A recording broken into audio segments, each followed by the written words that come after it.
Poin dapat awet bateri. Kalau kau ngawet. Bombastic side eye. Criminal offensive side eye. Balik pergi ni dulu, tak nak bagi dia berdarah. Itu 3 kali.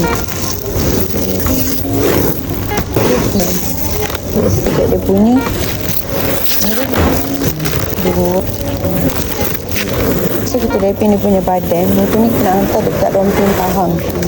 Nama customer ni Halimi. So untuk Abang Halimi, motor kita rapin dulu. Kita dah boleh post lah. Penghantaran kita cover seluruh Semenanjung Malaysia, Wali, Sabah, Sarawak, Langkawi. Kita tak ada penghantaran lah. So yang mana berminat, korang boleh klik iklan dekat bawah. So ni loan dia tak lama pun, sekejap sahaja. Pasal Abang ni ambil motor ni sebab dia kata dia minat dengan LC135. Yang lain daripada orang lain lah. Dia nak yang boleh charge full. Kabelnya poin dapat awet bateri. Kalau kau ngawet. Alright. So kita rapin dulu di body. Lepas tu kita boleh bunting. Weh, aku siap ni. Okay. Sekejap So dah siap. So korang kita dah siap rapin motor ni. Kalau korang berminat nak apply motor ni, korang boleh klik apply dekat bawah. Okay, bye bye.